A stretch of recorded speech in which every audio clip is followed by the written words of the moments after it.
13 September मेंदो नवान्न अभियान जहां बीजेपी पार्टी पाहटा से को सापड़ावले तहकना और इन तायम वेस्ट बेंगल पोनोतरे जहां लेका चितर से हालत सिरजेवले तहकना उना सानाम गे बोनेला कदा आडी आयमा बीजेपी कमियर आडी बर्ती को घला कना साउते बाडाई नामो कना जे कोलकाता रेन आडी मारेन काउंसिलर मीना देवी पुरोहित उनी आडी बर्ती घला कना साउते उनी बोहरे मोड़े गोटांग सिलई पड़ावा कना और उनको नेल लगिते मेंदो केंद्र पाहटा सेटखन जहां टीम को गठना कातकुआ उनको प्रतिनिधि दल मेंदो राज्य तेको सेटेर आकाना पनते सेटेर काते उनको दो जहां नोआ घटन रे मेंदो हमलाकारी लेकाते को चिन्ह पाकातकुआ से जहां नोआ घटन सा जोपड़ाव रेको ताहे काना उनको चेतान रे कोडरा खन कोडरा माचा बंदेज हताव रेना काथा को लई आकादा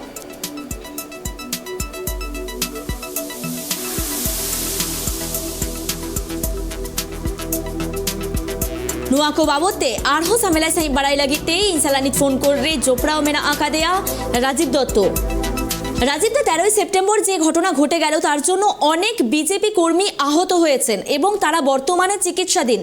तो এই ক্ষেত্রে বিজেপির প্রতিনিধি দল তারা বলছেন এই ঘটনার সাথে যারা জড়িত তাদের কড়া পদক্ষেপ নেওয়া হোক সরকারের পক্ষ থেকে। বিস্তারিত আরো কি জানতে পারছো?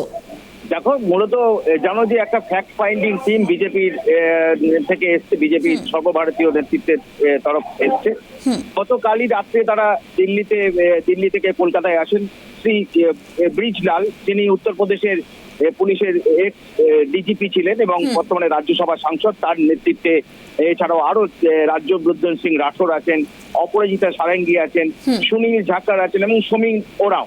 এরা কাল রাত্রি এসেছিলেন এবং এসে আজকে মূলত ফ্যাক্ট ফাইন্ডিং টিমটা তারা 5 জনের ফ্যাক্ট ফাইন্ডিং টিম তারা প্রথমেই যান কলকাতা মেডিকেল কলেজে, সেখানে যারা আহত আছেন তাদের সঙ্গে কথা বলে এবং তাদের চিকিৎসার ব্যাপারে ঠিকঠাক চিকিৎসা হচ্ছে সে বিষয়ে জানতে চান। এবং সেদিনের যে ঘটনা অর্থাৎ 13ই সেপ্টেম্বর নবান্ন অভিযানের দিন তাদের কি ঘটনা ঘটেছিল সেই বিষয়টা তাদের প্রত্যক্ষ তারা কিভাবে তারা আহত হলেন সেই বিষয়ে তাদের সঙ্গে কথা বলেন এবং তাদের কাছে শোনেন কিভাবে পুলিশ নৃশংসভাবে তাদের উপর অত্যাচার করেছে। তারা অভিযোগ করেন ফ্যাক্ট ফাইন্ডিং টিমের কাছে যে পুলিশ তাদের উপর বর্বরচিতভাবে আক্রমণ করেছে, লাঠি চালিয়েছে, টিয়ার গ্যাস মেরেছে।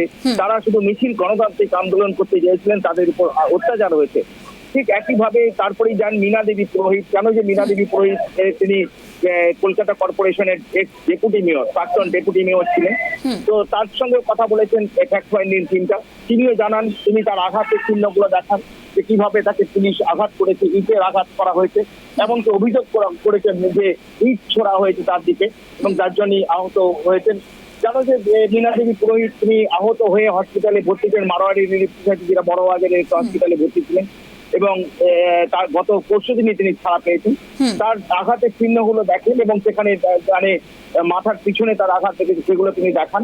ওরা তিনি অভিযোগ করেন যে বিনা প্ররোচনায় পুলিশ এই লাঠি চালিয়েছে, পুলিশকে ইটপাটকেল ছড়েছে বিজেপি কর্মীদের উদ্দেশ্যে এবং যার ফলে কিন্তু সেদিনের ঘটনা না হলে তারা শান্তিপূর্ণ বিক্ষোভ আন্দোলন করতে চেয়েছিলেন, কিন্তু পুলিশের প্ররোচনায় প্ররোচিত করেছেন, যার ফলে এই ধরনের এবং পুলিশ লাঠি চালিয়েছে, পুলিশ হেনস্থা করেছে।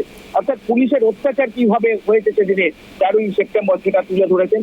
ফ্যাক্ট ফাইন্ডিং কমিটির তরফ থেকে তারা মিডিয়ার কাছে অভিযোগ করেছেন। ব্রিজলাল তিনি বলেছেন যে এর আগে জঙ্গল রাজ চলছে এবং যে ধরনের অত্যাচার, বর্বরচিত অত্যাচার করেছে পুলিশ সরকারের নির্দেশে, এগুলোকে বরদাস্ত করা যাবে না, করবো না আমরা, এটা তাদের বক্তব্য।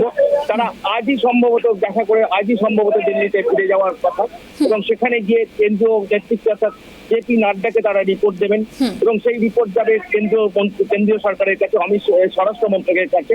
অর্থাৎ তার পরবর্তীতে স্বরাষ্ট্র মন্ত্রক কি পদক্ষেপ নেবে বা বিজেপি দলের পক্ষ থেকে কি পদক্ষেপ নেয় সেটা নিশ্চয়ই আমরা পরে জানতে পারবো। কিন্তু আজকের ঘটনা যেটা ফ্যাক্ট ফাইন্ডিং টিম, 5 জনের যে ফ্যাক্ট ফাইন্ডিং টিম, সেই টিম কিন্তু তারা পরিদর্শন করে তারা প্রকৃত জানার চেষ্টা করলেন যে 13ই সেপ্টেম্বর কি ঘটনা ঘটেছিল, কিভাবে পুলিশ তাদের উপর আক্রমণ করেছে। অর্থাৎ সেই বিস্তারিত তারা বিবরণ শুনেছেন, এমনকি মীনা দেবী পুরোহিতের কাছেও শুনেছেন। মীনা দেবী পুরোহিতের বাড়িতে গিয়ে এই ফ্যাক্ট ফাইন্ডিং টিম তারা কথা বলেন এবং কথা বলার পর তারা বিস্তারিত তথ্য নিয়ে তারা দিল্লিতে গিয়ে রিপোর্ট দেবেন। ধন্যবাদ তোমায় রাজীব দা। ᱟᱵᱚ ᱡᱟᱦᱟᱸ ᱞᱮᱠᱟ ᱵᱚᱱ ᱵᱟᱰᱟᱭ ᱠᱮᱜᱼᱟ ᱡᱮ 13 ᱥᱮᱯᱴᱮᱢᱵᱟᱨ ᱠᱳᱞᱠᱟᱛᱟ ᱨᱮ ᱡᱟᱦᱟᱸ ᱦᱟᱞᱚᱛ ᱥᱤᱨᱡᱟᱹᱣ ᱞᱮᱱ ᱛᱟᱦᱮᱸ ᱠᱟᱱᱟ ᱠᱳᱞᱠᱟᱛᱟ ᱥᱟᱶᱛᱮ ᱦᱟᱣᱲᱟ ᱥᱟᱶᱛᱮ ᱥᱟᱛᱨᱟᱜᱟᱪᱷᱤ ᱱᱚᱣᱟ ᱠᱚ ᱵᱟᱵᱚᱫ ᱛᱮ ᱛᱩᱱᱠᱷᱤ ᱞᱟᱹᱜᱤᱫ ᱛᱮ ᱢᱮᱱᱫᱚ ᱠᱮᱱᱫᱨᱚ ᱥᱚᱨᱠᱟর ᱯᱟᱦᱴᱟ ᱥᱮᱫ ᱠᱷᱚᱱ 9 ᱜᱚᱴᱟᱝ ᱢᱮᱢᱵᱟᱨᱟᱜ ᱢᱤᱫᱴᱟᱝ ᱴᱤᱢ ᱛᱮᱦᱮᱧ ᱯᱚᱱᱚᱛ ᱛᱮ ᱥᱮᱴᱮᱨ ᱟᱠᱟᱱᱟ ᱟᱨ ᱩᱱᱠᱩ ᱡᱟᱦᱟᱸᱭ ᱠᱚ ᱜᱷᱟᱹᱞ ᱟᱠᱟᱱᱟ ᱩᱱᱠᱩ ᱥᱟᱶ ᱠᱚ ᱧᱟᱯᱟᱢ ᱟᱠᱟᱱᱟ ᱟᱨ ᱵᱟᱰᱟᱭ ᱧᱟᱢᱚᱜ ᱠᱟᱱᱟ ᱛᱮᱦᱮᱧ ᱜᱮ ᱩᱱᱠᱩ ᱫᱚ ᱫᱤल्ली ᱛᱮᱠᱚ ᱨᱩᱣᱟᱹᱲ ᱪᱟᱞᱟᱜᱼᱟ ᱥᱟᱶᱛᱮ ᱤউনিয়ন হোম মিনিস্টার অমিত শাহ ᱢᱤᱫ রিপোর্ট ᱠᱚ ᱮᱢᱟᱭᱟ ᱟᱨ ᱚᱱᱟ রিপোর্ট ᱛᱟᱭᱚᱢ ᱜᱮ ᱢᱮᱱᱫᱚ ᱠᱮᱱᱫᱨᱚ ᱥᱚᱨᱠᱟর ᱯᱟᱦᱴᱟ ᱥᱮᱫ ᱠᱷᱚᱱ ᱪᱮᱫ ᱯᱟᱹᱣᱲᱤ ᱠᱚ ᱞᱟᱦᱟᱭᱟ ᱚᱱᱟ ᱥᱮᱫ ᱟᱞᱮᱭᱟᱜ ᱱᱚᱡᱚᱨ ᱛᱟᱦᱮᱱᱟ